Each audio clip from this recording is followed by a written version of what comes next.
Good morning. I'm keen as mustard to get going with 90 minutes of world-class cooking. I'm Rick Stein, and this is Saturday Kitchen Live. Welcome to the show. I'm delighted to introduce today's studio chefs making his debut on the show, the terrific Tom Sellers from the exciting Restaurant Story. Haven't been there yet. And a Saturday Kitchen favourite, the brilliant Bryn from the award-winning London restaurant Odette's, which I have been and I love. Welcome to both of you. Thank you, Rick. Tom, you're up first. What are you doing? Morning. I'm going to be cooking squid that's been cured over seaweed, served with a broth made from wild mushrooms, and it's going to be finished with wild stems from Canterbury, kind of a play on a ramen. Wow, Japanesey, very delicate, and Bryn.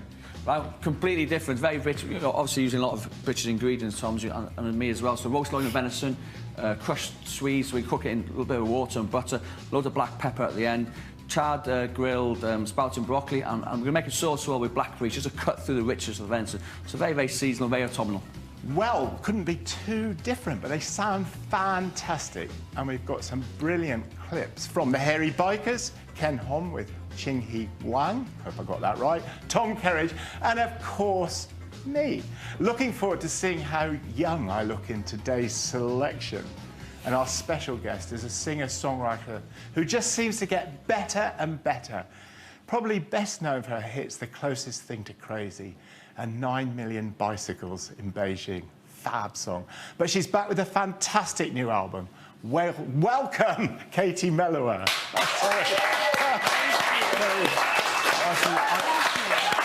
I have to confess, I am a total fan. I play music in my restaurants. Do you? Yes, I do. Does it go well with the food? Well, I think it does, because it's very sort of relaxed, it's very sort of slightly jazzy, slightly sexy, slightly innocent. I think it induces people to, you know, to eat a plate of prawns. Yeah. Oh, nice. I like it. I do get a lot of friends saying to me, you know, I'm in Germany, I'm at a restaurant, or I'm in a bookstore, and you're on. I'm like, yeah. Well, Katie, I'll be cooking for you later, and one of those dishes will either be your heaven or your food hell. So what dish is food heaven for you? I'm a big fan of seafood, so prawns is my food heaven. Good stuff. And then food hell, liver. Not a fan of liver. Well, that's a shame. I like liver, but I go with the prawns and clams. For your food heaven, I'm going to make you arroz verde, which is a dish inspired from my trips to Spain. And I'm going to cook some actually lovely fresh prawns and some clams. I know it's one of your favourites. Lots of garlic, lots of parsley. That's why it's called arroz verde. And I'm also going to serve more garlic. You do like garlic, I do like garlic. I've got a bit of a garlic story, actually. Good stuff, because alioli's got loads too. Okay. But if hell wins, then I'll be cooking your liver. Yeah. But it's my Venetian version, very pink. I don't know whether you like it pink. You probably don't like it at all. Sounds like complete hell. Oh, yeah. But it's with lovely golden onions and parsley and buttery polenta, lots of parmesan. Okay. You go for that? That might make it a bit better, yeah. Fine. But we'll have to wait until the end of the show to find out which one you'll get.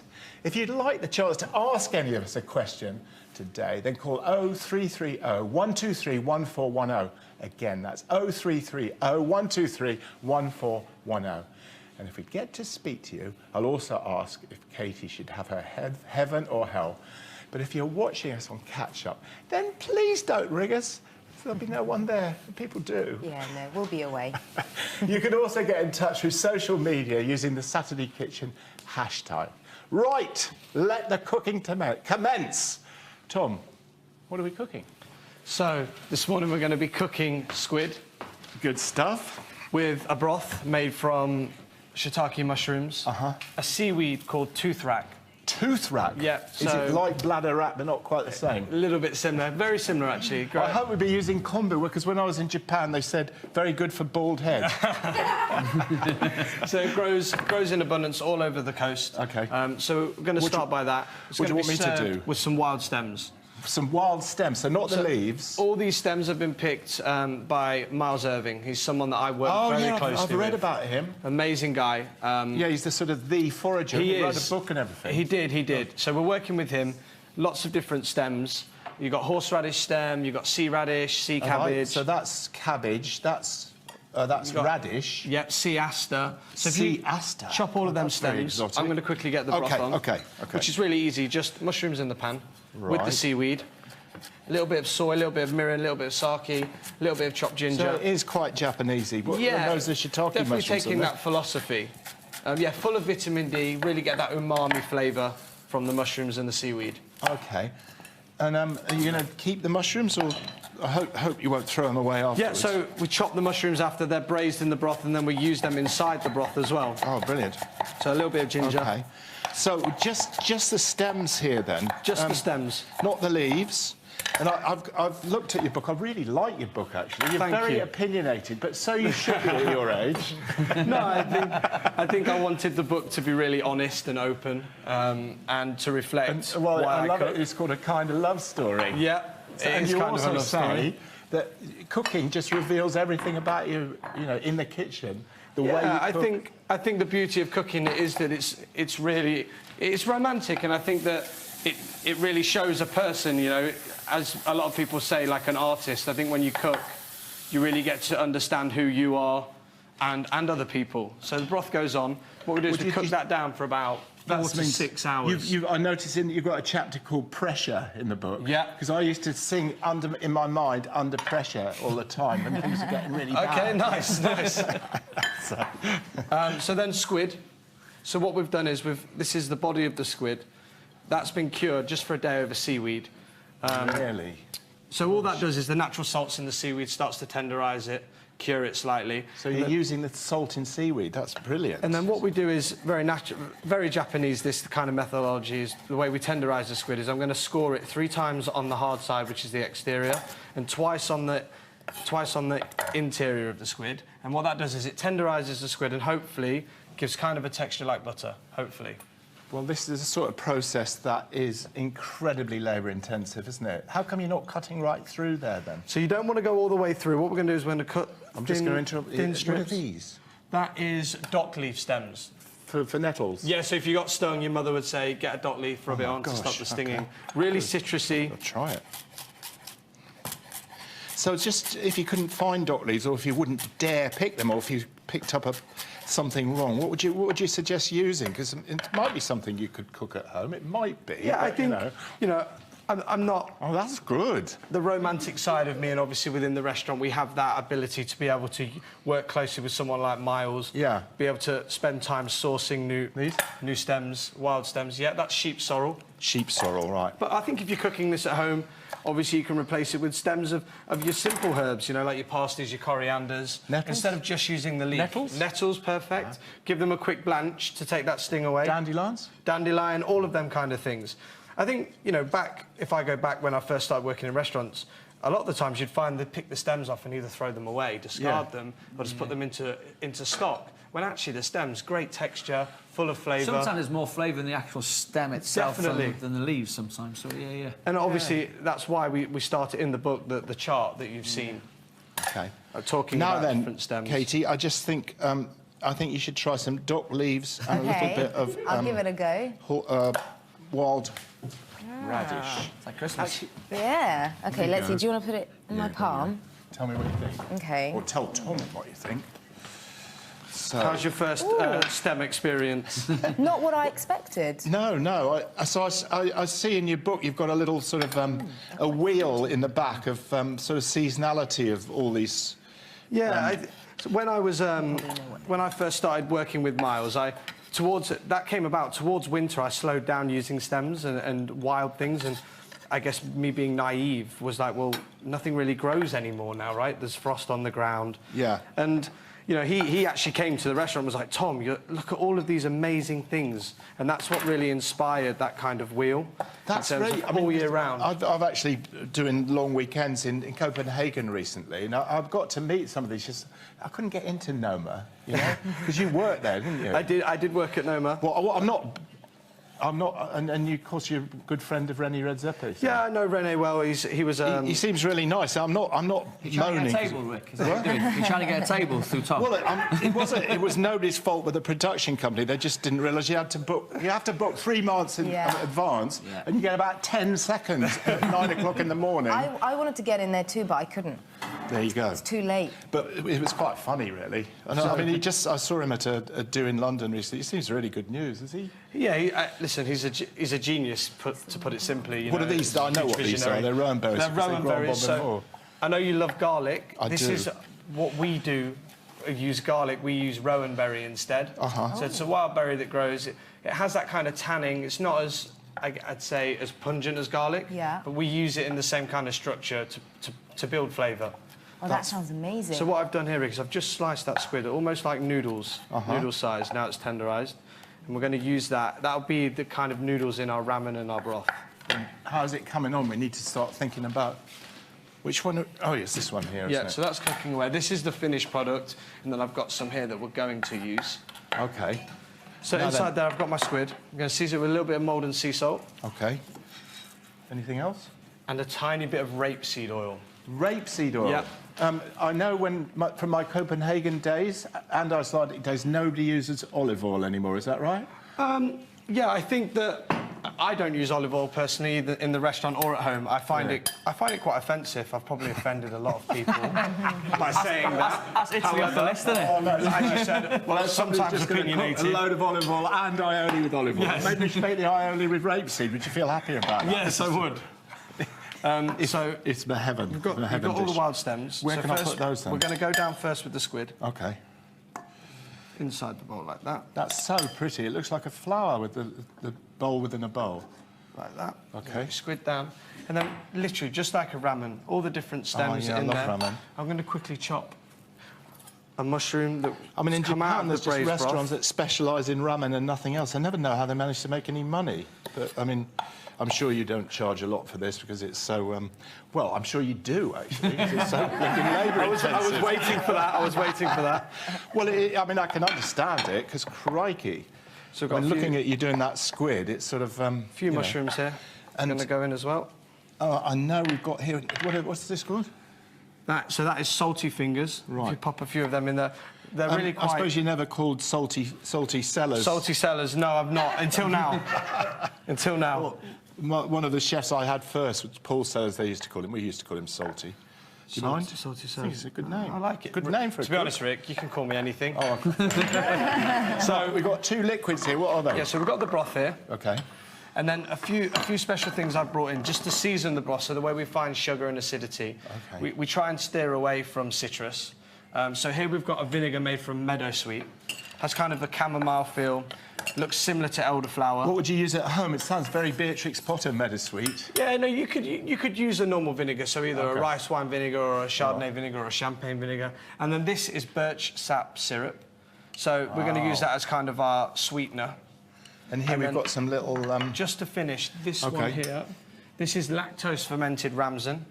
And some ramson berries as well. And ramson berries. This just adds depth to the broth. OK. This is a good one if you've got a cold or a flu. This is full of the vitamins that you need. Well, let's dish it up. Just to finish, I'm going to pour it. I must say that does look very nice. So if I just move that there quickly, help me, like that. Just got two bowls. There we go. Just going to pop that over the top. Just lightly cook them. Like so. The squid. Got all that flavour in there. And then so, to finish, that again? just a tiny bit of rapeseed oil. Of course. And what are we talking the dish? What is it again? So we've got squid that's been cured over seaweed, served with a broth made from wild mushrooms. It's finished with wild English stems. A little play on a ramen. Fab.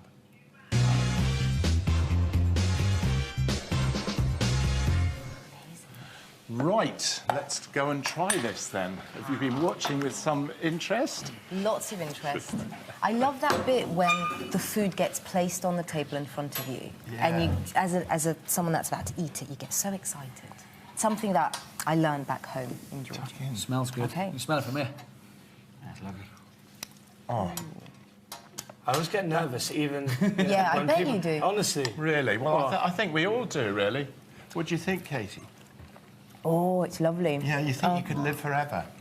Well, well, that's Tom's superb squid, and it needs a wine to go with it, I think. And this week, Jane Parkinson is on the case, but first she's visiting an 18th century mystical garden in Surrey. What do you think? I think it's brilliant. When I first saw Tokai, I was like, oh, sweet wine. Yeah. You know? But it has great body, really holds up to the broth, not too sweet. It's amazing, isn't it? Good combination. I think that the cleanliness of the wine really matches the cleanliness of the food. Beautiful. And that squid is like butter. It's lovely. Of course, Georgia's really famous for wines, isn't it? It is. Well, Georgians claim that wine was invented there. I think they found the earliest recipes for wine in the land that is Georgia. Yeah. Bryn, you're cooking for us shortly. What have we got to look forward to? Loin of venison, so really in season now, nice bit of game. Crushed swedes, so loads of butter and black pepper. Charred sprout and broccoli, and I'll make a sauces and blackberries as well. So just cut through the richness of the venison. Sounds great. And there's still time for you at home to ask us a question. Just call 0330 123 1410. That's 0330 123 1410. But please call before 11 o'clock today. Or you can tweet us a question using the Saturday Kitchen hashtag. Oh, that was a great trip. I'm sorry about my Spanish pronunciation. But, and I'm always saying this is one of my best dishes. I've got to stop doing that because I've got so many best dishes. So what I've done is got the idea of peppers, but we've been filming long weekends in Thessaloniki, quite near to where you come from, recently. And I've got another take on stuffed peppers. And it's actually using minced lamb with cumin and nutmeg and cinnamon. Not nutmeg, sorry, I'm looking at the spices and got it wrong. Cinnamon and cumin, quite a lot of chilli. I think that's going to be amazing. Well, I think it is, but I would say that, wouldn't I? But, I mean, I was just thinking Georgia, there's a sort of, I mean, Georgia's quite warm, isn't it? I mean, it is. like in a the Mediterranean... summertime, it's really warm. It's next to Turkey. Yeah. And we've got the Black Sea, which is my favourite sea to swim in. So I used to go back there every summertime, you know, even after we moved over to the UK. Well, I mean, it's, you know, Istanbul's not just the other end of the Black Sea, isn't it? Yeah, so... exactly. And there is nothing better than swimming in the Black Sea and then having salty corn on the cob, which is sold everywhere on the streets, and it's so delicious. It's so amazing. And also, my granddad is a chef.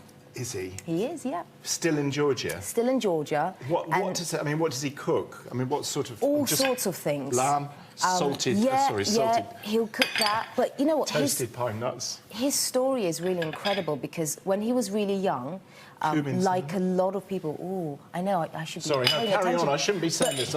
When he was young... When he was really young, he was 15, like it happened to a lot of people in Soviet countries, he got sent to a Siberian labour camp. Crikey, how could they dare send a chef to a Siberian Well, no, this was labour before camp? he was a chef. I mean, all we do is work in dark kitchens and... I know, but it was food-related. See the suntan on those two, can't you? It was food-related What because was he gave an alibi to his friends who stole bread from a shop. Wow. And all the stories that he told me when I was growing up were all to do with really serious hunger.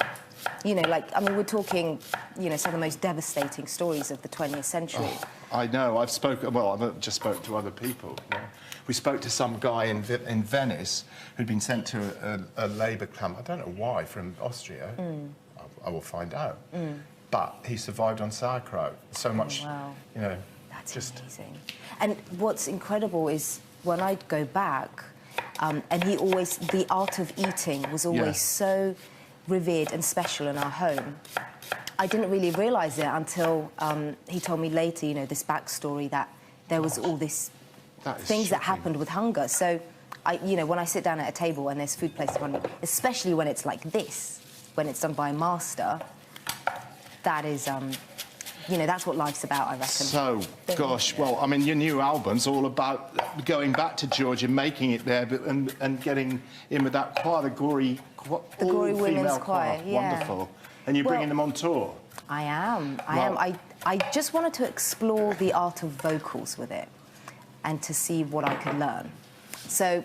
What are you teaching us now? You've got to tell us what you're... It's just a minced lamb, onion, pine nuts, cumin, cinnamon, parsley, shallots, tomato, And let's get on now. I just want to actually show people, but I'm sure they've all seen it. I know, sorry, I've been yabbing away. No, I love you yabbing on. And actually, what you're making. I did actually say to Katie, talk a lot and I can do some cooking, because it's always quite hard to sort of cook, and so I'm very happy that you're talking so much. And I'm not talking enough, because I've got to say, now what I'm doing is just dropping these into some boiling water to get the skins off. I just want you to count to 30, because people tend to overcook these tomatoes. OK, I'll do it on my fingers. Okay. You know, you said you sing to yourself under pressure. Yeah, in the kitchen. What other tips have you got for... Because I'm petrified of cooking. I'm really petrified. It was just like, you know, when you're under... These boys didn't know, when you're under real pressure in the kitchen, right? Somebody starts singing a song, right? And then everybody picks it up. And then in the end, you just think, have we got 30 seconds? I think so. Okay.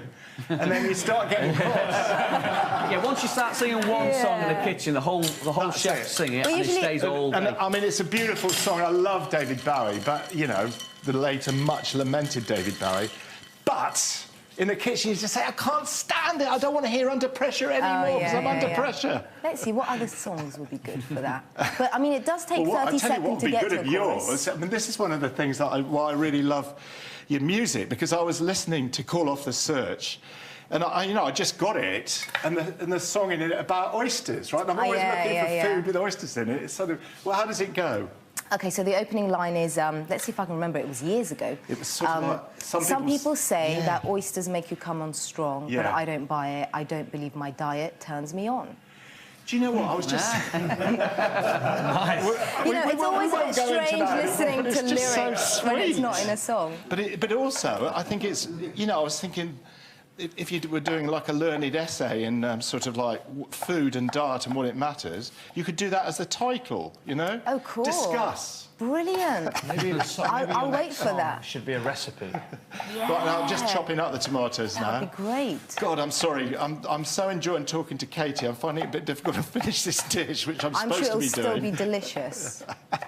So, they go in there. There we go. So just tell us about In Winter, then, because I've been listening to that in the car, on my CD player, because my car's so old. And it's lovely. Well, it's first really of all, lovely. I'm delighted you still have a CD player. A lot of people I know don't have a CD player, but no, this is my 7th album. Well, then they've all hit the charts, including this one, haven't they? I know, it's been an incredible week. This is well the 7th done. one in the top 10. But the choir are so excited because... And they just told me that only you and Kate Bush have had consecutive 7 albums in the top 10. Yeah, but, you know... I should be a bit sort of... I'm really enjoying talking to you. I should be like, oh, God. No, the food is what matters. It does. But the choir are just over the moon. Yeah. Because to have a chance to make a record that is released from a UK base is extraordinary. Yeah. You know, because the industry that we have here, in terms of music, it's spread all over the world. And in Georgia, we grew up listening to music made in the West. Really? Yeah, so when I went back over there, their excitement and enthusiasm for having a chance of having an album that will come out here was so contagious. They really up for it. Yeah, they're so excited. I'd love to see them. What, are they nice girls, or are they... They've been going since the 70s. Wow. So there's 3 members... Just stuffing the pepper now. Oh, yes. Hurriedly. But, oh, I'm sorry to... Oh, no, I'm very interested. Are you sure you want to know? Yeah, carry on. And, yeah, no, there's 3 of them have been in the choir since the 70s, and they train 3 times a week. And the way they do and focus on vocal art is fascinating. Really? Right, what's going on now? What are we doing? I've just stuffed them. I'm just going to put a bit of olive oil. Sorry, Tom. Olive oil. And I'm going to put a little bit of vinegar in there as well, and just pop them in the oven for 20 minutes, hot oven, 20 minutes, lid on, and then 20 minutes lid off. So you make it look so easy? Oh, God, it's really hard when you're doing telly and trying to cook. Oh, yeah, I'm sure. It's sort of... Well, we've got cameras and we've got millions of people watching. So, yeah. Well, I quite enjoy cooking. Yeah, he's under pressure. Start singing in a minute. Brilliant. I mean, how much do you enjoy singing? Oh. You're so good at it. It's everything to me. I think it's probably one of the greatest things in the world. Well, I was just reading about you, and this is like weird, but you cooked at the bottom of an oil rig or of a gas rig. I wish I cooked. On the ocean shore, not cooked, you sang. Yeah, sorry. yeah. Would you be up for cooking at the bottom of a gas rig? I'd be a bit nervous. Were you? I wasn't, because How deep were you? I think it was 800 metres. Oh, my God. But I was like 21, so when you're 21, I don't know, I wasn't nervous when I was 21. Well, did they give you any sort of training in singing at the bottom of the ocean? They did. God, it's such a good idea, isn't it? That looks nice, doesn't it? I'm just going to add a bit of rice to it, because it's quite rich. Quite often when you stuff peppers, you put a lot of rice in there, but I just really love this. I got the stuffing from, as I said, from What's your best tip for rice? Depends what you're doing with the rice, you know? You just have to get the right rice. And actually, one tip I would say is don't cook it as long as virtually any recipe says, because, you know, particularly if you're doing rice for sort of Indian dishes or Southeast Asian dishes, they always say cook for about 12 minutes, and I reckon it's about 8 or 9. Oh, is it? OK. OK, now, just try it. OK, wow, thank you. It's going to be a bit hot. Oh, what an honour. It looks quite Georgian to me. Do you know what? It doesn't look too unfamiliar to what my granddad might do. Wow. I'm going in for the rice first. OK. That's the sort of, you know, that's just cooked with shallots and a little bit of butter and then some water. Let's see. So, what do you think? It's got a lot of... It's delish, isn't it? Yeah. It's very, very, I think, very Middle Eastern, beautiful. Really. So, stunning. What will I be making for Katie at the end of the show? It could be her food heaven, prawns, and I'll cook arroz verde, I like that Spanish, arroz, which is a paella type of dish with prawns, clams and rice using lots of parsley and lots of garlic, served with homemade alioli, which the boys are going to make. Or could it be hell, liver? I'll make a classic Venetian dish that's a bit of an in-joke there, I'll tell you later. A calf's liver with onions and parsley, and I'll cook the liver with golden browned onions and served on a buttery Parmesan polenta. But the decision is in the hands of the callers and our studio chefs. Our fresh rice noodles, I love them. Thanks, boys. Still to come on today's show, Tom Kerridge is busy in the kitchen making his version of a Chinese classic. He's slow roasting a duck and serving it with homemade pancakes and braised lettuce. And it's almost omelette challenge time, and I'm not having to do it. Do I really have to do this, though? These puns? Oh, not egg puns. Oh, all right. Can you exploit your culinary skills to make an impeccable meal that we'll be envious of? I have great expectations of you both. And will Katie get her food heaven, prawns, or will liver win the vote for hell? We'll find out at the end of the show. Right, on with the cooking. Bryn, I know what it is, but tell us again. Right, we're going to do a loin of venison with a crushed swede, sprouting broccoli and a sauce made with blackberries, sorry. The swede's talking to me. I think it's the sort of thing I can so if you peel and dice about a centimetre dice, sorry, into the pan. Thumbnail. Good bit of thumbnail, yeah. Okay. Good bit of butter. And just cover the water. We don't want too much water there, because what we want to do is cook the swede. As the water evaporates, we just end up with cooked swede, butter. We crush it with a fork, salt and pepper. That's it. So we don't want to pour any of the water away. So we're keeping all the flavour in. OK. OK, so while you're doing that, Rick... This is... do you want to get on with it, or do you want me to talk while you're getting on with it? We'll do a bit of both. OK. I was just thinking this is very much more familiar to Tom's dish. But I just like Tom's dishes like yours. Of course I like them, because, you know, it's the sort of thing I'd cook. But Tom's also, when we were in filming in Copenhagen, I wasn't sort of like incredibly sort of dismissive of what they were doing, because I do think people like Tom and people like René Redzepi are doing something for food, don't you? Oh, massively, yeah. And I think it's so important to show different types of cooking. I think, you know, life's moved on, palates moved on, different cuisine. Especially the Nordic cuisine is massive now. Yeah. And I think we have to embrace it. If we don't embrace it, we lose it. I agree. So I've just seasoned the venison, both sides, salt and pepper, nice hot frying pan. We're going to put colour on both sides. We're going to add some thyme into it. But I have to say, having said that, I love your restaurant, as you know. Yeah. Odette's. I go there with my agent all the time, which is, you know, it's just like... It's a lovely neighbourhood restaurant, a bit upmarket, a bit pricey, but not too pricey. Come on, show me good, like, Rick. Come on. No, but seriously, well, do you know what I like about it? You've always got nice customers in there. You go in there and you go, This is where I love to have lunch. Well, it's been there for 35 years. Not me, obviously, but I've been there for 7. It's been there for 35 years. It's, we're very busy for lunch. We're open 6 days a week. So it's just a great place to cook. I just love being that part of North London, cooking a lot of Welsh and greens. A lot of the greens come down from Wales. Well, that's what I'm also going to say, that you've also got a restaurant in Wales which is much more casual, I would suppose. Yeah, it's taking a leaf out of your book, really. It's a bistro by the seaside. Yeah. And we just concentrate on fresh seafood, so mussels, oysters, all the fresh fish. And it's in a very, very relaxed environment on the beach, and it's lovely. So it's a Bryn in Colwyn Bay, a beautiful bay in North Wales, and it's just a great place to cook. You can cook in the kitchen, and you can see the sea through the kitchen window. Fantastic. So this can go in the oven now. Okay. For about 8 to 9 minutes. Okay. Up 160 degrees. And then once it's ready. So what about? I tell you what I just read, because we filmed it once, but I can't remember what it is. Barrabrith. Barrabrith, yeah, speckled bread. Speckled bread. Yeah. Pronounced it well then, Rick. Barrabrith. Really? Yeah, not bad. Gosh. So, what is it? So it's it's leftover bread with dried fruits in it. So it's a very old recipe. I love that. I love using up leftover. I hate people throwing stuff away. And I use it a lot with cheese. So when I do cheese at the restaurant, I think you might have had them, Mr. Rob, if you've been recently. Oh, yes, I have, yeah. So next time you're in... What goes in there now, then? So have this butter, and you just cover it with cold water, and then let it cook away. OK. So while that's cooking, what I'm going to do now is... So the venison's been rested, Rick. So it's been in the oven, out the oven, had about 10 minutes to rest.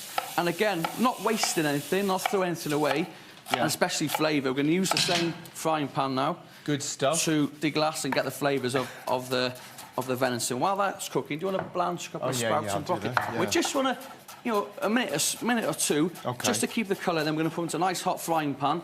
Just to char them off to get a bit of a smoky barbecue. Charring, eh? Yeah, just a little bit. My son Jack does that all the time. When he first started doing it, cauliflower, I said, "Why are you burning the cauliflower?" You know? But actually, I rather like it. It's really nice. Just a different flavour to it. I think it's just adding something else to it. So good. So we have the sweet is on. Yeah. Butter and water, and just enough water. You can just see there, just enough water as it cooks. You don't want to tip any of the water away. Okay. So in the pan now. Chopped shallots. I'm going to pick some thyme because obviously we roasted the venison with the thyme. Getting the thyme back in the sauce. Yep. And then we're going to add red wine, reduce it by half, add some chicken stock, add the blackberries. I'm going to add the blackberries quite early onto the sauce. I want them to break down. I want the flavour of the blackberry. I want the acidity to go through. It's a little bit like Tom's dish, You use a lot of salt in your dish. Use all the natural salts from the seaweeds and things. So, what do you both think about salt in food? Because I'm always having people complaining I salt things too much. But well, I think it's a bit. I think it's a bit like Amadeus. You remember that film? And the Emperor says to Mozart, he says, "I think there's too many notes in this, Mr. Mozart." And he says, "No, there's just as many notes as it needs, no more." That's what I think about salt. Yeah, I think as well, as we were growing up, seasoning was normally salt and pepper. Yeah. But in this day and age, it's bitter, it's sweet, you add in vinegars to things, so fruit into things to get acidity. So to get extract flavour from something, it's not always just about salt and pepper. I think we add, especially in your dish, Tom, you add so many different things to bring flavour out. I think seasoning it can be different as well. I think when you build flavour within something, you can find seasoning from, like you said, whether it's vegetables, whether it's stems, whether it's seaweed. And then finishing seasoning is different. If you use a salt to finish something, but building flavour within, if you're making a broth or a soup, there's many ways of seasoning. Oh, definitely. So in here now, I've added the blackberries in there. I want them to... When you cook the blackberries, they start to change colour. They get a bit redder, so you're extracting all the flavour out. Again, building these flavours, so we're getting acidity in there. I mean, this is really autumnal, isn't it? I mean, I like it. I mean, it's a bit like I'm thinking about Katie's album about winter. I mean, I spent quite a lot of time in Australia where they do have seasons, but our seasons, I think, are very precious to us, really. Yeah, definitely. Your album's like that, and it's like autumn.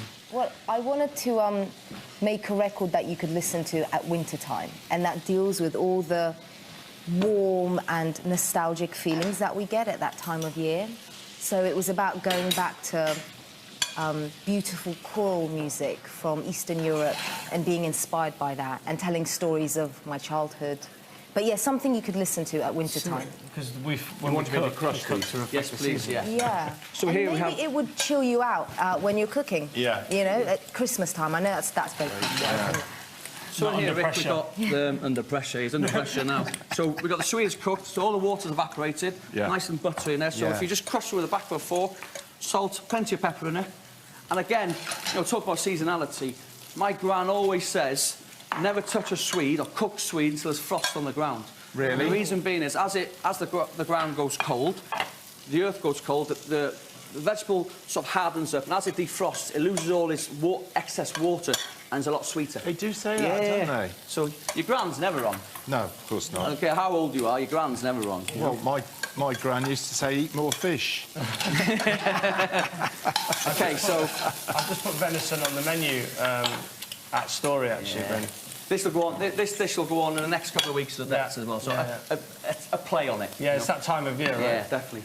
Do you think we eat enough venison in this country? It's such beautiful meat, isn't it? I mean, what you see now is beautiful. It's beautiful red. It's very, very lean. There's not a lot of fat in venison. So we're all ready to go. So there's the venison. We've got the crushed swede. Good. Let's put the venison straight on the plate. Got salt and pepper in it, Yeah. So we're just going to add a little bit of crushed swede onto the plate. Again, now, the broccoli, we're just literally into the water and we just charred it a little bit. So a little bit of colour there on the broccoli. And again, keep it nice and... It's important to keep it nice and al dente. Keep it a bit of crunchy, a bit of texture to it. Yes, definitely. To finish off now, you see now the blackberries have changed colour. So you've got all that acidity into the sauce. And to finish off... I think when you cook with game as well, you can be really brave. Because, big flavours. Because it holds up to big flavours. Yeah, so you can go absolutely. To town with a lot of acid, a lot of acidity. Yeah, and you know, with this as well, if you want to cut through the richness as well, a bit of blackberry vinegar to go through it. What and is that's it? my loin of venison, crushed swede, sprouting broccoli and blackberries. Fantastic.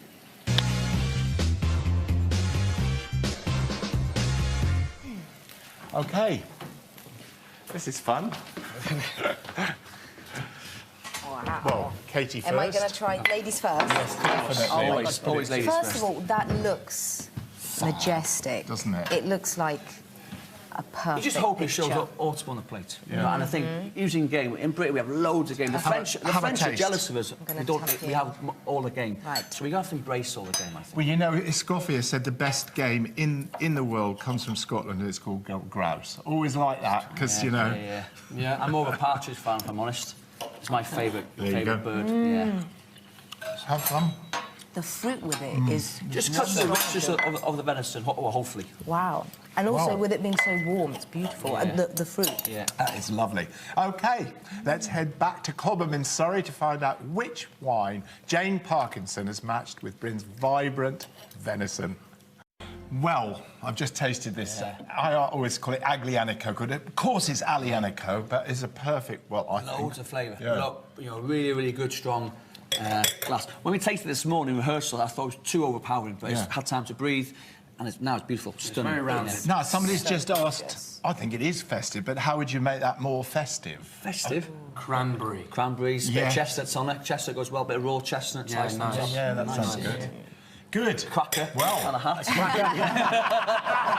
A cracker and a hat is the answer. That's funny. Cracker and a hat. Proper amount of butter, I have to say. Good on you. Now, let's speak to some of our lovely viewers. First up, it's Roger from Littlehampton. What's your question, Roger? Good morning, Rick. morning. My question is, my question is, I'd like an alternative way of cooking pheasant, please. OK, a different way of cooking pheasant. Yes, please, yeah. Right, I'm sure. Which one of you... Yeah, OK. Hi, Rick. I would probably braise the pheasant then, make a pie. So instead of... A lot of people would just roast the pheasant on the crown. I'd take the pheasant, some stock, vegetables, root vegetables, that time of year, braise it down. I love that, A little bit of red wine in there, a little bit of beef stock, braise it right down, flake it down. You can have it with mashed potato or make a pie from it, something different. Got a pastry. Pastry. Sounds good. So, which dish would you like to see, heaven or hell? I should vote for hell, but as it's Katie, I'll go for heaven. Right, Katie, we've got a tweet. Yes, Ed Townend says, "Morning, Rick. Any suggestions for cooking seafood for toddlers? Trying to reimagine something besides fish fingers."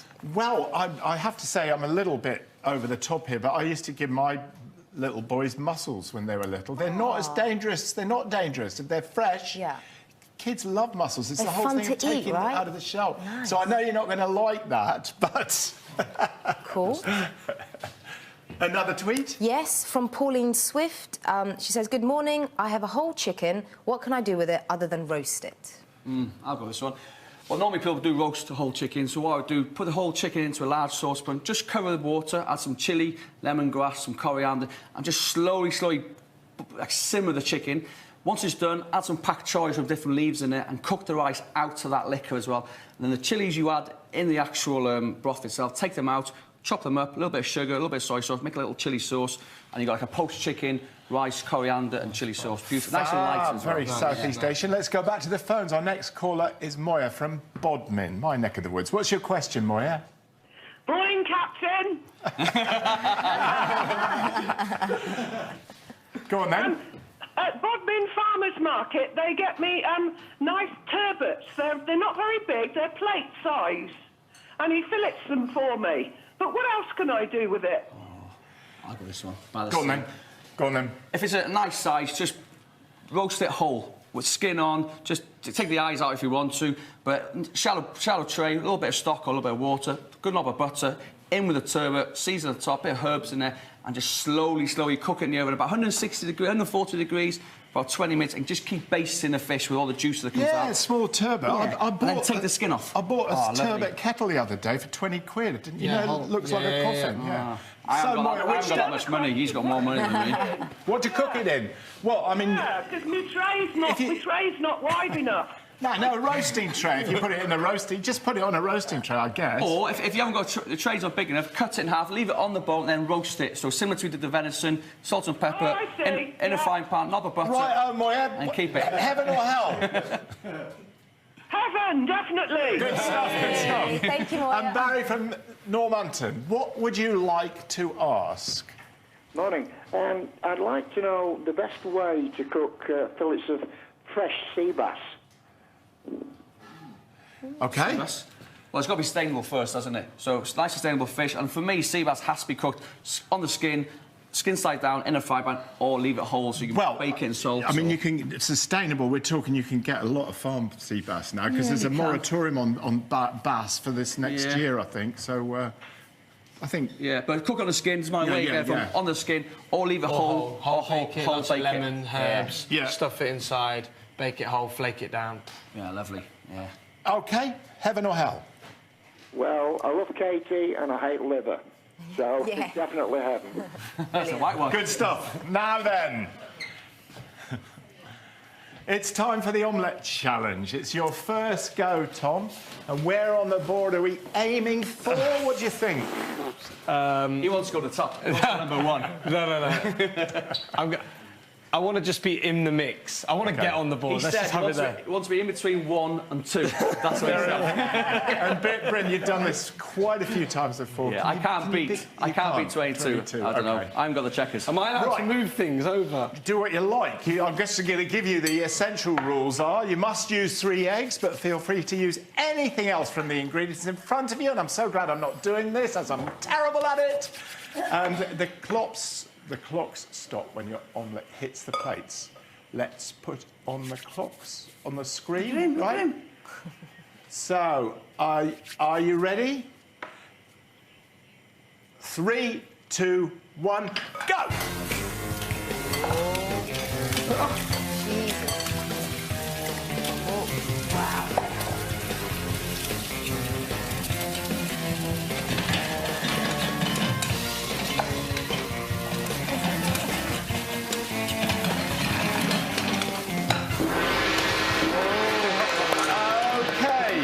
Now then, here we go. Oh, I need a straw for that one. It's a little bit... Did you season yours, Bryn? Well, most of the salt's on the table, I think. A bit like yours, Good really. taste, but a little bit... I don't think it's quite cooked enough. Considerable cooking. Yeah. It's going to keep going. Sorry. This is, yeah, this one's all right. I mean, trust me, I've been disqualified more times than I haven't, so I'm... OK. Bryn, first. It felt fast. OK. But that means nothing, does it? When you're under pressure, you don't know anything, do you? Start singing. You were fast. You beat your record. 20.60. Did you beat it? Beat it. That's been there for about 6 years. You said to me today, I won't beat it. I'm not very good at putting it there, but it's about here. Yeah, that's it. Good. Tom. He's put I'm sorry? different time. Oh, that's all right. You're not on the board. Oh. Yeah. Come back and do it again. It wasn't totally an omelette. Oh, no. Well, he's the boss, isn't he? I didn't even get on the board. You've got a bit of consolation. It's Katie's new single, Dreams on Fire, and it goes until I put the lid on. Just leave it off. So, will Katie get her food heaven prawns in an arroz verde with clams, rice, garlic and parsley, or a food hell liver with parmesan polenta? We'll find out which one we're getting after a... It's here. But we might change your Chef recipe, Mr. Stein. Right. Oh, that's enough. Oh, that's for perfect. you, and then I'll make a little bit for the aioli. Now, Katie, I just want you to talk to me about this in winter, because I was just reading what you said about it, and I just tell me the sort of atmosphere of it. Well, it's basically I made it with a Georgian all-female choir, and they have such exquisite, beautiful voices. Yeah. We wanted to create an atmosphere of winter that you could really listen to from beginning to end. You know, and that it would be a good accompaniment for winter time. And I sort of thought lots about what albums are, you know, like what is it that we do when we listen to a record? And it was made with a view of being the listener and, you know, wanting to hear, say, Rachmaninoff. So there's a piece by Rachmaninoff. There's a Ukrainian winter carol called Little Swallow, and some original songs about my childhood too. So it's to fill the house with lots of warmth, Christmassy vibes. Perfect. I can see the mistletoe and the holly. Yeah, and if you're decorating the tree, if you're walking through the woods, picking ingredients for your cooking, you know, have it on the Walkman. That, Tom? Yeah. Right, I've sweated off my garlic and my onions. Sorry, I'm just a bit busy, you know, really. Oh, and now I've got some fish stock, which I'm going to pour in. And when making paella, you always add the stock first. When you're making risotto, you add the rice first. So in goes the stock. How's that parsley then, Bryn? Yeah, parsley's done. Oh, look at that. I need to do the prawns for you, don't I? Oh. Those prawns look amazing. Yeah, and this rice is actually paella rice, Okay. which I'm going to put in a second. Put the parsley in first. Calaspara it's called, and it comes from Murcia. So Valencia, Murcia, there's like nice deltas and lots of water to grow rice in. Lovely. The great thing about paella rice is that it absorbs 2.5 times, I probably shouldn't be saying this, but 2.5 times its volume in liquid. Okay. So it puffs up. Oh, wonderful. But then it keeps its shape.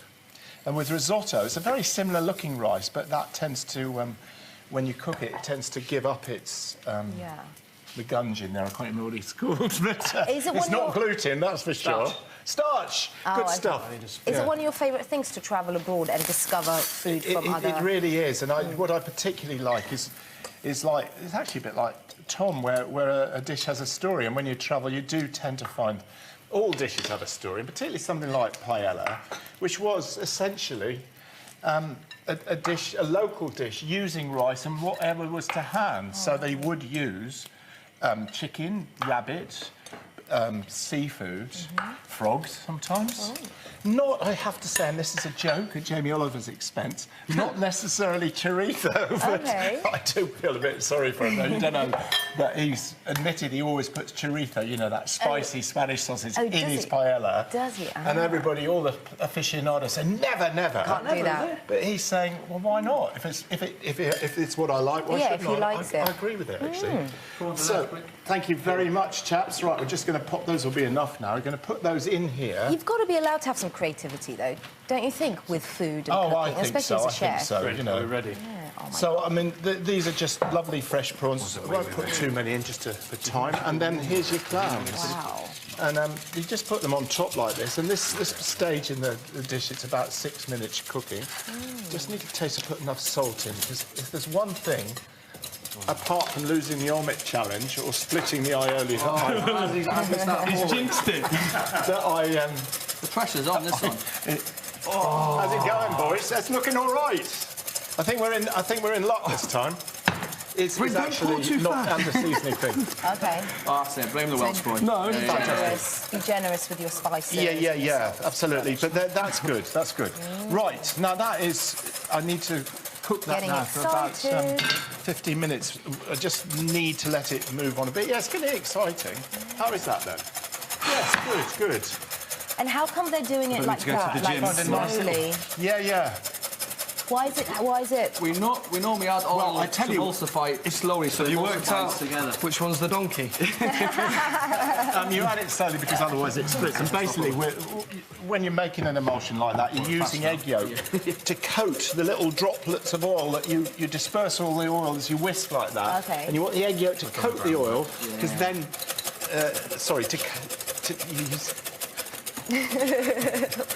It's I so can't remember intense. now. Do you It's know? so I just intense. forget it. I'm no science in the kitchen. No, it looks amazing. Right. Well, the lemon juice Good, that's ready helps to to go. cook the egg yolk. Right, of course I've done one earlier because it takes too long, 20, 25 minutes, so that's really nice, don't you think? And it's Sorry, chef. very simple. I was just reminded when we were filming this dish, all the crew, we were in this rice restaurant, a fish and seafood rice restaurant in Cadiz. Yeah. All the crew went for paella with that really bright yellow look to it, you know? yeah, And I went for this because it's what the locals were eating. So you knew. And I said to the crew, I said, you'd have to have sunglasses to eat what you're eating. Oh, I see. And the next shot is the crew with sunglasses. Amazing. Funny. Right, there we go. Let's get some cutlery and let us try what I think, and I would say this, wouldn't I, is a lovely dish. And you might ask the question, why do you put more garlic with it? Because it's lovely. Right, I'm just going to get some wine to go with Okay, it. lovely. Thank you very much. Yeah, I think it's going to be perfect. It does, doesn't it? Sauvignon Gris here. Green Sauvignon, I suppose, nice and greeny. Get the glasses, that's fine, thank you. I can't open it. You know how lucky we are to have the king of fish cooking us some. Yeah, I know. It That's is a special day. majestic. And that's It's a £9 from Marks and Spencer's. And we didn't split the aioli. No. Have a quick taste. And you didn't. The aioli is impeccable. And you've probably changed me forever. That I'll probably be making my aioli with rapeseed oil. Good Cornish rapeseed oil, probably. Cheers. Cheers. Cheers. We do have it. Cold press, In of Georgia, we course. say gaumajos when we have wine. Gaumajos. Gaumajos. In Welsh we say yachida. Yachita. Is that right? Yep. In England, you say cheers. Well, that's all from us today on Saturday Kitchen Live. Thanks to our brilliant Let's tuck in. studio chefs, Bryn Williams and Tom Sellers. Thank you very much. The delightful Katie Melua, very delightful, and Jane Parkinson for the outstanding wine choices. All the recipes from this show are on the website bbc.co.uk/Saturday Kitchen. I've had a fantastic time. Next week, Donal Skean is back in charge, thank goodness. And don't forget, Best Bites tomorrow at 10:15 on BBC Two. Have a great weekend. Cheers.